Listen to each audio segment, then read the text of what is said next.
Academy. Today we will do our paragraph number second of France abolished monarchy and becomes a republic. So let's begin. The Revolutionary War brought losses and economic difficulties to the people, while the men were away fighting at the front. मतलब जब revolutionaries जब बहुत सारे तब loss हुआ था, economic difficulties, while men were away fighting at the front and women were left to cope with the task of earning and living, looking after their families. जो men थे वो चले गए थे लड़ाई लड़ने, और वो जो women थी वो वो मतलब घर के काम करती थी, जैसे कि अर्निंग एंड लिविंग, डोमेस्टिक चीजें. Okay. Large section of the population was convinced and the revolution had to carry it further as the constitution of 1791 gave political rights to the richer section in society. और जो constitution of the 1791 में जो political rights था वो richer sections को ही दिया गया था. ओके. तो उस समय में पॉलिटिकल क्लब्स बने थे. ये देखो, political clubs बिकेन an important forms of action. Okay. Political clubs became important rallying point for people who wished to discuss government policies and plan their own forms of actions. तो political clubs तब emerge हुए थे. political clubs में जो government important rallying point होते थे, जिधर farmers small farmers, artisans और ये सब लोग आते रहते थे और उधर डिस्कस करते रहते थे पॉलिटिकल स्थिति के लिए, कि और अपने लिए एक्शन और ये सब कुछ डिस्कस करते थे. और इनमें से जो सक्सेसफुल क्लब था वो था the Jacobins. The most successful, ये इम्पोर्टेंट है.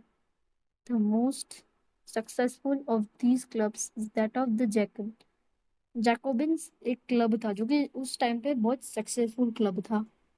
और इसका जो नेम जो आया था वो आया था by sans sans throughout this period from there on. Women's ने भी अपने क्लब्स बनाए थे इस पीरियड में.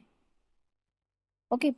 और और ये जो जो जैकोबिन्स का जो हेड था, मतलब लीडर था, वो था मैक्सिमिलियन रॉबेस्पियर. ये रहा इधर दूसरे पैराग्राफ में. There leader was Maximilian Robespierre.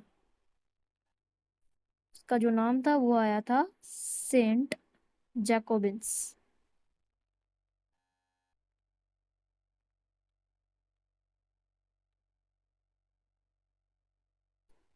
Okay. तो फिर member of the Jacobin club belong mainly to the less, मतलब members of the Jacobin clubs था, उन्हें सोसाइटी में ज्यादा अटेंशन नहीं दी जाती थी. थे इंक्लूड उनमें स्मॉल शॉपकीपर्स, बेकर्स, आर्टिजन्स और ये लोग आते थे.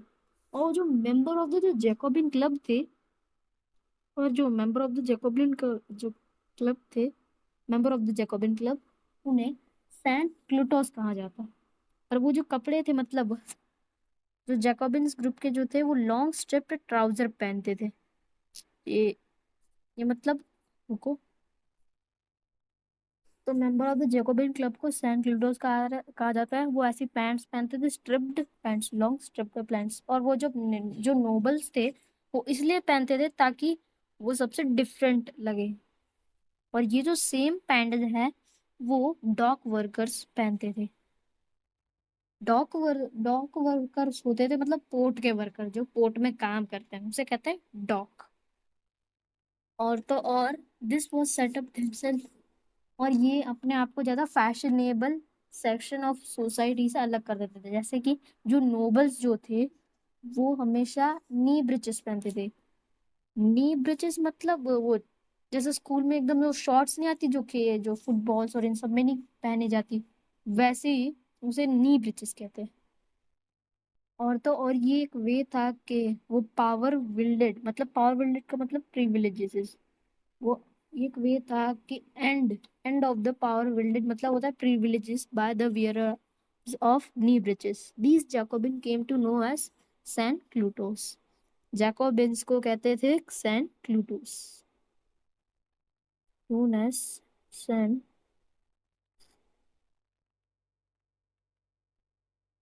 प्लूटोस। और तो और ये मीनिंग, सैंड प्लूटोस का मतलब होता है दोज विदाउट नी ब्रिजेस, मतलब नी ब्रिजेस के बिना वाले लोग। Sand प्लूटोस were sans culottes wore in addition red cap and symbolize liberty. जो सैंड प्लूटोस थे वो साथ में रेड कलर की टोपी भी पहनते थे, जैसे कि वो पिक्चर में। और इस ड्रेस का मतलब होता था to symbolize liberty. Okay, liberty. और ये जो वुमेन्स है, ये पहनने के लिए अलाउड नहीं थी। गर्मियाँ चलती जब 1792 की गर्मियों में जो जैकोबिन्स थे उन्होंने प्लान किया था कि वो जो है, जो large number of Parisians who were angered by the short supplies, large number of जो पार्शियंस मतलब जो गरीब लोग, जो कि मतलब गुस्सा हो रहे थे short supplies of high prices of food, उनसे उन्होंने जब मॉर्निंग ऑफ द 10 अगस्त जो था, मतलब। और फिर जो समर ऑफ 1792 में जैकोबिन्स ने प्लान किया कि वो लार्ज नंबर ऑफ पर्शियंस है जो एंग्री हो रहे थे क्योंकि हाई प्राइसेस ऑफ ब्रेड और सप्लाई कम थी। तो उन्होंने सोचा कि इनको कुछ सबक सिखाया जाए, मतलब वो ज़्यादा एंग्री हो रहे थे कि क्यों उन्होंने अपनी ब्रेड की प्राइस बढ़ा ली थी। तो फिर ऑन द मॉर्निंग ऑफ 10 अगस्त 10, फिर अगस्त 10 की सुबह सुबह में उन्होंने पैलेस ऑफ टुलेरीज पे हमला कर दिया। और उसने जो किंग के गार्ड है उसको, मसास्कर्ड का मतलब होता है मार डालना। ओके, तो फिर उन्होंने जो किंग के जो गार्ड थे उन्होंने उसको मार दिया।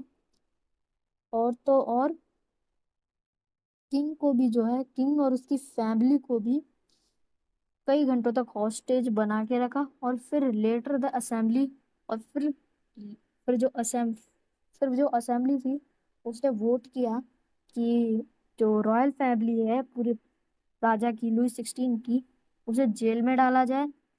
और फिर इलेक्शंस फिर जो हेल्ड हुए वो हो गए अब ऑल मैन 21 ईयर और अबव वो होते हैं एलिजिबल ऑफ, वही अब वोट कर सकते हैं जो 20 जो 21 ईयर्स एंड अबव। ओके, और इसके बाद से ये जो नेशनल असेंबली है वो खत्म हो गई और फिर नई इलेक्टेड असेंबली आई जिसे कहते हैं हम कन्वेक्शन। 21 सितंबर 1792 इसने अपॉलिश, फिर तब से मोनार्की जो है वो अबॉलिश हो गई, मतलब मोनार्की का रूल एंड हो गया। फिर फ्रांस ए रिपब्लिक कंट्री बन गया, मतलब एक डेमोक्रेटिक कंट्री बन गया। As you know, republic is a form of government where the people elect the government including the head of the government. तो रिपब्लिक एक फॉर्म की गवर्नमेंट है जिसमें पीपल जो होता है वही अपने वही अपने हेड ऑफ द गवर्नमेंट को चूज करते हैं। आपको ये वीडियो अच्छी लगी होगी, अगर आपको ये वीडियो अच्छी लगी तो प्लीज इस वीडियो को लाइक कर दीजिए, चैनल को सब्सक्राइब कर दीजिए और अपने दोस्तों के साथ इस वीडियो को शेयर कर दीजिए। Thank you.